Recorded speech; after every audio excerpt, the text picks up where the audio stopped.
Assalamu alaikum, on va essayer dans cette vidéo d'identifier les principaux composants d'une rouleuse, c'est-à-dire une machine qui va assurer les opérations de roulage cintrage, si c'est une rouleuse de tôle. Il y a d'autres rouleuses qui sont des rouleuses des poutres. Et on va essayer de mener une petite opération de roulage sur cette machine-là pour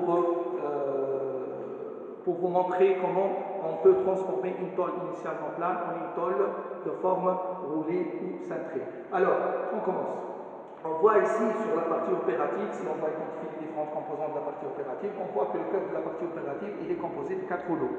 2 rouleaux centraux, un rouleau central en haut et un autre rouleau central en bas. Les 2 rouleaux centraux, le rouleau central ici, ça s'appelle un rouleau entraîneur supérieur et ça, en bas, ça s'appelle le rouleau entraîneur inférieur. Ces 2 rouleaux entraîneurs supérieur et inférieur, qu'est-ce qu'ils vont faire? Ils vont entraîner la tôle en mouvement. Il reste les 2 rouleaux à gauche et à droite et à gauche. Donc ces 2 rouleaux-là, ça s'appelle les rouleaux cintreurs. Pourquoi? Parce qu'ils vont appliquer l'effort de cintrage. Donc ces rouleaux-là, ils vont travailler de telle manière à ce qu'une tôle, elle sera transformée d'une forme initialement plane en une forme courbée, c'est-à-dire roulée ou cintrée. Alors, on voit très bien ici sur la partie commande. Donc, sur la partie commande, il y a 2 boutons. Il y a ce bouton-là, à droite et à gauche. Ces 2 boutons-là, ils vont commander le rouleau entraîneur. Ce bouton-là, lorsque j'appuie sur le bouton, les rouleaux entraîneurs, ils vont tourner de telle manière à ce que la tôle soit entraînée de la droite vers la gauche. Et l'autre bouton sera, c'est-à-dire le rouleau, va commander le rouleau entraîneur de telle manière à ce que la tôle sera entraînée de la gauche vers la droite. Et ici, sur la partie commande, qu'est-ce qu'il y a? Il y a le rouleau cintreur A et le rouleau cintreur B.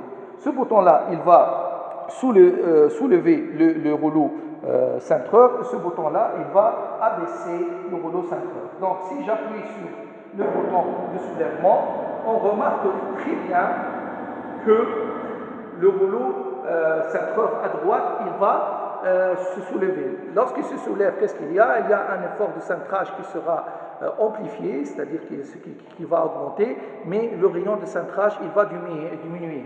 Comment je peux mesurer le rayon de cintrage? Il y a des cadrans ici qui permettent de nous donner une idée sur le rayon de cintrage. Ici, par exemple, le rayon de cintrage, il est 49 mm.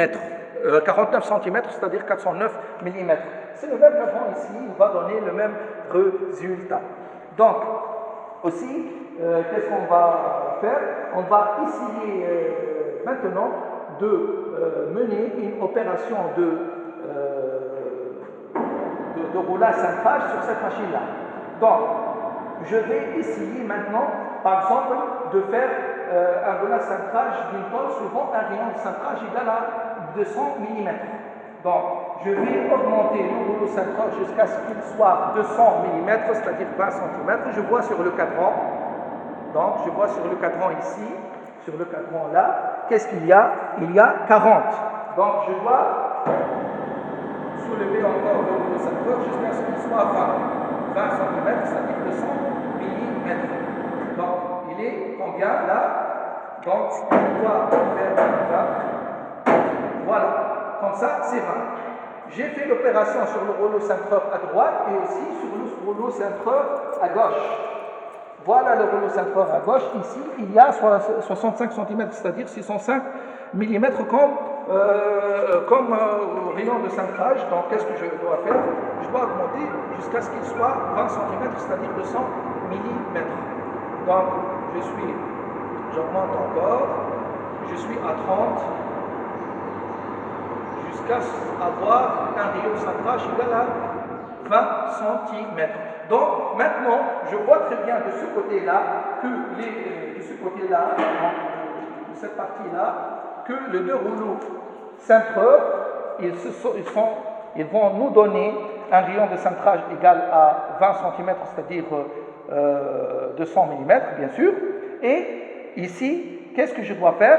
Je dois tout d'abord intercaler la tôle entre le rouleau entraîneur supérieur et le rouleau entraîneur inférieur. Là, j'obtiens un petit problème. comment je peux intercaler la tôle alors que les rouleaux cintreurs ils vont bloquer un peu l'accès pour remettre la tôle entre le rouleau entraîneur supérieur et inférieur. Donc je suis obligé de faire descendre le rouleau cintreur. Donc pourquoi je le fais descendre? C'est tout simplement pour dégager l'espace.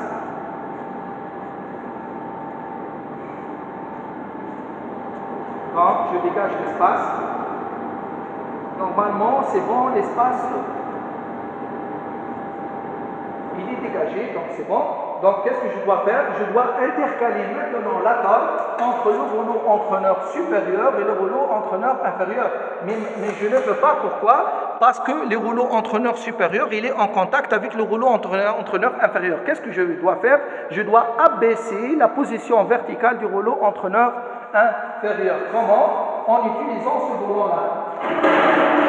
Ce volant-là, il va nous permettre d'abaisser la position verticale du rouleau entraîneur inférieur. Donc, vous voyez très bien que le rouleau entraîneur inférieur commence à s'abaisser.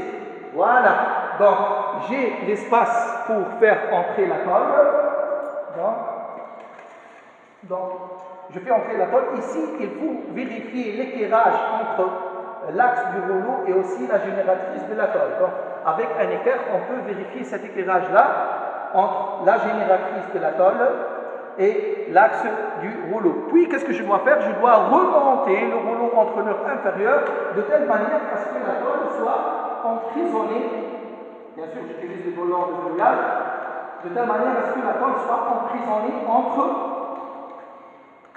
quoi et quoi? Entre le rouleau entraîneur supérieur et le rouleau entraîneur inférieur. Je dois serrer pour éviter les glissements qui peuvent apparaître lors de l'opération de roulage cintrage.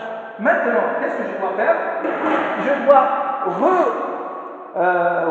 remonter, soi-disant, je dois monter de nouveau le rouleau cintreur jusqu'à le rayon de cintrage que je dois faire. Par exemple, si je dois faire un rayon de cintrage 25 ici, le rayon de cintrage il est 80 cm. Pour revenir à 25, je dois monter les rouleaux cintreurs. Bien sûr, en centimètres ici, donc, je vais monter. Donc, en montant, si on voit la tôle, je vois très bien que je suis en train d'appliquer une force de cintrage. Vous voyez la force, comment elle s'applique? Donc, c'est 25. Normalement, c'est 25. Donc, si je vois de ce côté-là, il y a les deux rouleaux cintreurs qui vont nous donner un rayon de cintrage 25. Maintenant, qu'est-ce que je dois faire? Je dois entraîner la tôle en mouvement tout en appliquant la force de cintrage. Ici, la force de cintrage elle est appliquée, le rayon de cintrage est égal à 25 cm, c'est-à-dire 250 mm, et j'appuie sur ce bouton-là pour faire entraîner la tôle en mouvement. Je vois comment la tôle, elle se transforme d'une tôle plane en une tôle qui a une forme courbée. Ici, c'est une tôle cintrée parce que le rayon de cintrage qu'on a utilisé et aussi la longueur de la tôle qu'on a utilisée, ils ont fait en sorte à ce que la tôle soit cintrée. C'est-à-dire l'opération, elle va donner une pièce ouverte. Alors, maintenant, généralement, on fait deux passes. La première passe, c'est pour donner la déformation plastique. Et la deuxième passe, c'est pour homogénéiser les contraintes résiduelles de compression. Donc, qu'est-ce que je fais? Je dois revenir pour homogénéiser les efforts de compression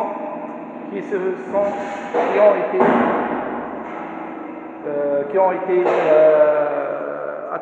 été faites sur la surface de la tôle lorsqu'elle est roulée ou cintrée. Alors, maintenant, comment je peux extraire la tôle?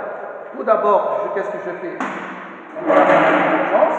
Je dois dégager ce socle-là, donc c'est une vis de verrouillage, donc je vais déverrouiller cette vis de verrouillage-là. Oui, vous voyez très bien que je ne peux pas desserrer le socle. Pourquoi? Parce que les deux rouleaux entraîneurs supérieur et inférieur sont très serrés, donc je dois desserrer tout d'abord. Et comme ça, je peux démonter le socle. Maintenant, on vient de ce côté-là pour voir comment je peux dégager la pièce. Il y a un verrin hydraulique qui a deux positions. Position pour la montée et position pour descente. Donc, je fais pour la position de montée et je commence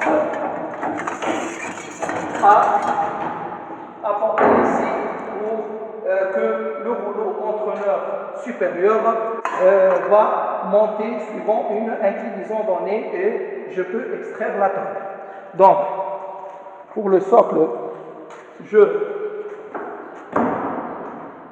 monte encore le socle et je peux obtenir que j'ai obtenu une tôle cintrée à partir d'une tôle plane. Merci bien pour votre attention et merci pour M. Abdallah pour avoir aidé à réaliser cette vidéo. Merci.